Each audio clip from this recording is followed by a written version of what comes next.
Bonjour, aujourd'hui je vais vous parler non pas d'un seul joueur, mais de plusieurs, et ils ont pour point commun d'être tous espagnols.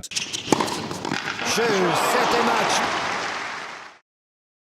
Alors, tout d'abord, Manuel Orantes. Manuel Orantes, il a gagné l'US Open au moment où l'US Open se déroulait sur surface semi-rapide, c'est-à-dire la terre battue américaine de couleur grise, plus vif que la terre battue européenne, qui elle est rouge et qui est réputée comme une surface plutôt lente. Il a également atteint la finale de Roland-Garros. Il avait perdu contre Björn Borg, mais il avait gagné les 2 premiers sets et donc il a failli également gagner Roland-Garros. Après est arrivé, 20 ans après, Sergi Bruguera, et lui c'est un roi de la terre battue. Il a gagné donc 2 titres et est arrivé en finale d'un 3e.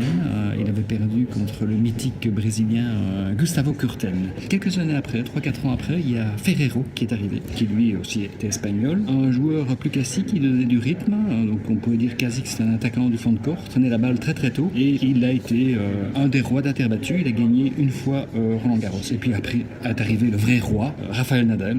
11 titres, peut-être 12 cette année, et en plus d'autres tournois, d'autres titres de Grand Chelem sur surface rapide, donc c'est le joueur parfait par excellence. Alors je vais peut-être d'abord rebondir sur Ferrero.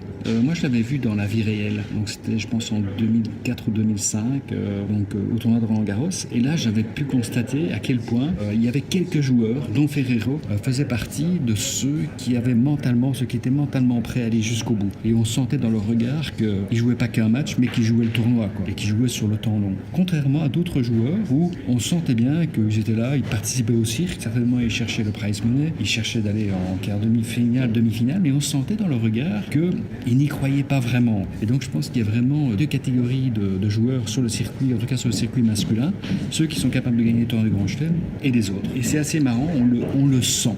Alors là je parle de joueurs espagnols, mais je pourrais faire aussi une comparaison avec les joueurs français. Les joueurs français, ils ont en général un plus beau jeu que les Espagnols. Ce sont souvent de très très beaux attaquants, des gens qui jouent plat, souvent qui sont assez performants en double, mais depuis des années en fait ils calent quoi. Et j'ai l'impression qu'ils privilégient plutôt le beau jeu plutôt que la performance. Et c'est vrai que les joueurs espagnols ne sont pas des modèles d'un point de vue technique. Quand on regarde Rafael Nadal, il fait quasi tout ce qu'il ne faut pas faire, ce qu'un prof en tout cas expliquerait d'une autre manière de comment jouer au tennis que Nadal. Donc c'est pas un modèle de classicisme, néanmoins ça marche quoi. Donc voilà, ça c'est un peu la différence entre les Français et les Espagnols. Donc le côté un peu beau jeu, mais sans trop de performance, désolé, même s'ils sont quand même tous quasi dans le top 50, je parle de joueurs français qui sont remarqués à Roland Garros, mais ils ne gagnent pas. Alors, si je fais une transposition d'un point de vue business, mais je dirais que je vais faire une comparaison entre les Belges et les Français. Et là, c'est les Français qui sont en tête, très très clairement.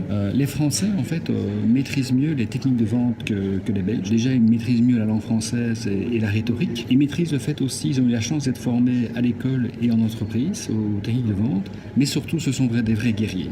Donc, en fait, en business, les Français sont plus espagnols que les Belges. Donc ils jouent pas pour le beau geste et pour avoir le plaisir de faire la belle technique commerciale, ils jouent pour remporter le bon de commande. Et j'irais même aller plus loin pour rencontrer à la fois des comptes belges et des comptes français. Les Français sont vraiment dans la stratégie et un plan de guerre. Donc à un moment donné, on se réunit autour de la table, on définit des objectifs, on définit les équipes, on définit une stratégie et après on la met en œuvre et on y va. Alors que le Belge, voilà, on va y participer, on est un petit pays, il faut pas faire trop notre Jean-Jacques et tout, et donc on est trop humble et je pense honnêtement pas suffisamment guerrier si je compare ça avec le marché français, enfin les commerciaux qui prestent en France. Donc d'une part mieux formés et une attitude guerrière plus importante, et c'est vrai qu'on n'aime pas trop le mot guerrier, la preuve, donc voilà, je suis un Belge, je m'excuse d'utiliser le mot guerrier, mais voilà, à un moment donné il faut quand même ramener du chiffre d'affaires et il faut être conquérant, voilà, plutôt que guerrier, il faut être conquérant en affaires. Voilà, je souhaite une très bonne semaine de conquête, à très bientôt.